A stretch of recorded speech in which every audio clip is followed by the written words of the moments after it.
So they say that insanity is doing the same thing over and over again, but expecting a different result. And as such, it is reasonable, I'd say, to suggest that Mike Sullivan should try something different as well this coming winter. Good morning to you. Good Tuesday morning. I'm Dejan Kovacevic of DK Pittsburgh Sports. This is Daily Shot of Penguins. It comes your way bright and early every weekday if you're into football and or baseball. I also offer daily shots of Steelers and Pirates, where you found this. The strategy, and I'm going to underscore here that term is singular, that Sullivan has put in place over the years has been a very good one for this franchise and for the individual additions of this hockey team. In fact, the roster itself has been to some extent, not completely, tailored to that strategy. And you don't need me to explain to you what that strategy is. You've seen it for years now. The Penguins chase the puck. They want the puck at all quadrants of the rink. They want multiple sticks, not just two, multiple sticks on every puck when they don't have it. They have to get it back, and once they have it, they want to keep it. From there, Sullivan reasons, usually correctly, that the offense will take care of itself because he's got guys on the upper half of that roster who can make some pretty serious plays. So even if all of his players aren't Selke candidates or Norris candidates, they're going to be able to understand the very simple concept of putting themselves in the right position to get the puck and then from there to keep the puck. Sounds great, right? Sounds infallible. Sounds like something anyone can understand and follow through on. And that's been the foundation of its success. However, I'm also old enough to remember that this past season, this particular hockey team blew a lot of leads, and they really blew them in the playoffs. And while I've been the first one to point to the AHL level goaltending that they got, I'm also not going to be the only one to remember that in Game 7, they had Tristan Jarry out there. And Jarry was playing well, and they still blew a lead in Game 7. 2-goal lead in Game 5, 2-goal lead in Game 6. And this problem wasn't new to the playoffs. It wasn't new to Louis Domingue being forced into the crease. This was something that was there throughout the year. And my belief is that this head coach and his associate coach, Todd Reardon, would do well to come up with a late game or third period plan B approach. Everyone would benefit from it, and my goodness, would it throw the Penguins' opponents, especially those in the Metro Division, a curve. This portion of Daily Shot of Penguins is brought to you by the good people at the Greater Pittsburgh Community Food Bank, where they're committed to providing food for all of our neighbors in need across Western Pennsylvania. They, in turn, need your help. Find out how $1 can be turned into 5 full meals. For those in need, visit pittsburghfoodbank.org. So what does that look like? What does a plan B look like? Is it the 96 Devils skating backward and wiggling their sticks in the neutral zone? Is it the Jacques Lemaire version of the Minnesota Wild when they came into the league? Remember that? They were even more boring than the Devils. No, it's not any of that. Sullivan does have a modified form of the neutral zone trap. You've seen it. You might not want to have seen it, but you've seen it.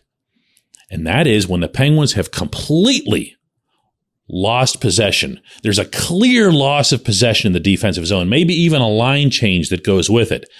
When the Penguins realign, they do so in what looks like a clothesline out in the neutral zone. It's right across the red. You'll see forwards just standing there waiting for the other team to come up ice. This is some form of the trap. It's not a good one. And part of the reason for that is that the players aren't very good at it. So even when you see the Penguins going into a trap, oh yeah, here they go. They're going to kill this time off the clock. They probably won't. I have seen Evgeny Malkin skating backward in the neutral zone and waiting for the other team to come up the rink. It's not a pretty sight. They don't have a forward go and chase the initial puck carrier, so they're not doing things to force the initial puck carrier to throw the puck where they want it to go and where they think they'll intercept it. That's what the actual neutral zone trap is. The Penguins don't do that. They just kind of move backward, and that's not necessarily good enough. One of the things that you can do with an experienced roster, call them old, whatever, with an old roster, is you can teach them new tricks because they're really smart, they're really experienced, and they're already instinctively inclined to follow the system that you already have in place. They can do multiple systems. Do you remember Dan Bylsma, later on in his tenure, was doing a bunch of this sort of stuff? It was all real egghead stuff. He probably went a little bit too far with it because then you lose some of that sense of speed and creativity that you always want your players to have in this beautiful sport. But Bylsma was not afraid of, like this, switching systems on the fly. Sullivan's more guarded about it because he sees, I think, this is just an opinion on my end, he sees anything that's an infraction on his system, his core methodology for the way he wants his players to play, as being something that signifies a lack of belief in that system. And it doesn't have to be that way. It doesn't have to be that way. Sullivan can still work with Reardon, work with Mike Vellucci, work with his team leaders and say, listen, let's try something a little bit different this year. Let's get these leads. Let's go ahead and do our thing. But once we have them, let's make damn sure we take it home. And the way to do that, in some occasions, will vary. If you're facing a team, for example, that you probably should be leading, like, I don't know, not to pick on anybody here, but a Coyotes or somebody, go ahead and do your thing. If you see that they can't get possession off of you, and your possession system is nailing their backs to the wall, go nuts. You don't have to change a thing. But if you're facing a team that, let's say, is really offensive oriented, like probably to a fault, like let's say the Maple Leafs, for example, then you do things a little bit differently. You go ahead and you get your lead, because you will get a lead against them because they don't have any goaltending. And they don't have much on the blue line either, and their forwards don't care to back check. So it's just a perfect mix. They're actually the best example here. So you get a lead on them, and then you get to the third period and you go, you know what? Let's just do something totally different. Because now they think they've got this solved. Those guys are all over there, the Toronto coaching staff, figuring out ways to bust through what it is that we're doing. And we're just going to totally give them something completely different. It won't be until the fourth or fifth line rotation that they even see what's hit them. That'd be a pretty cool thing for this team to absorb and really accept, I think, embrace at this phase of this core's age. When we come back, J1Q.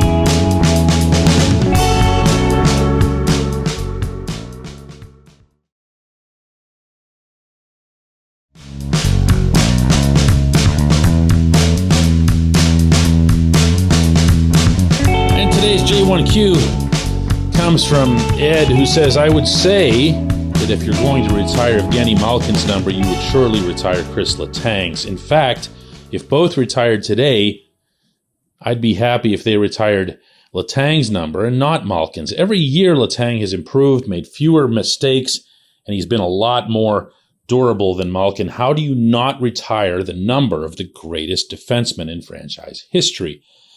Ed was one of many who responded on the various platforms where this show ends up regarding my commentary yesterday about Letang's status, whether that's retired number, statue, Hall of Fame, all the stuff that usually comes up whenever you're talking about legitimately great players. And Letang is a legitimately great player.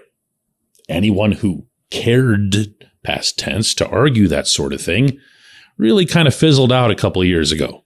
Now, he's now crossed into some special territory.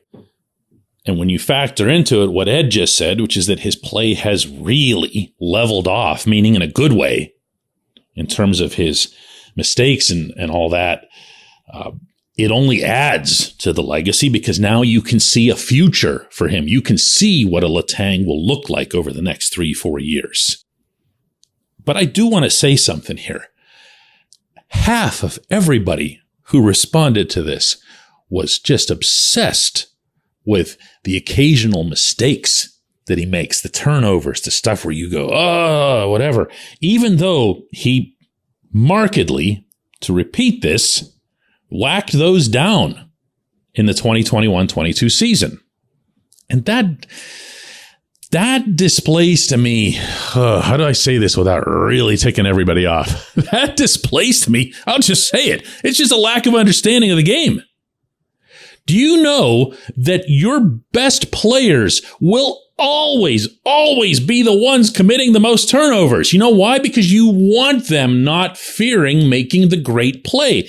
To go back to Sullivan and his emphasis on possession that I was referencing in the opening segment, he has a saying, you don't want to take the sticks out of the hands of the great players. And he applies that on a regular basis around these guys, particularly when he's dealing with Gino and Tanger. He wants them to understand that he wants them to try the play that nobody else would try. He just wants it to happen in a responsible area of the rink. So when you see Gino pull up in the offensive zone and try something lateral and it doesn't connect, or somebody else makes a really nice interception of it or whatever, or if it just looks completely lunkheaded, you have to balance that out with the number of times he executes that play and it gets through and you go, whoa, great play by Gino. You can't have it both ways, my friends. You can't expect them to stick to doing ordinary things and then expect them to be great. And that's part of what's happened with Letang, is he continues to do great things, mostly in the offensive zone, but he's managed to find a way to make sure that one way or another, the puck gets out of the Pittsburgh end. That whatever it is that he's going to try, he's not going to try it inside his own end. We've watched truly legendary players in Pittsburgh. You know, Mario Lemieux would turn the puck over, believe it or not. Jaromir Jagr would turn the puck over. Neither Mario nor Jagr ever saw a back check that they liked, at least not one that wasn't in a playoff game. And for those of us who go back to living through that time, and I covered both of those players, we can also remember that there were people who would criticize them. Yeah, but if only he would get this or that out of his game. That, and this applies to all sports, fades over time, especially once the player is done. You do remember only the good stuff. No one remembers, for example, or at least not at the top of mind, that Ron Francis wasn't much of a skater. Why? Because he was brilliant on the rink. He was just so much smarter than almost everybody else out there. And that's why yesterday's show was about Letang's legacy. That was the term that I kept using. It was about his legacy. It's the way he's going to be remembered. Believe you me, when Letang is done, he gets his 1,000 points. He runs up his career total to the stage where nobody's going to be able to pass him. And he's getting recognized and honored on the ice with standing ovations and all that other stuff. There won't be 2 or 3 people in that arena thinking to themselves, yeah, but all those times he turned the puck over. I appreciate the question. I appreciate everyone listening to Daily Shot of Penguins. We'll do another one of these tomorrow.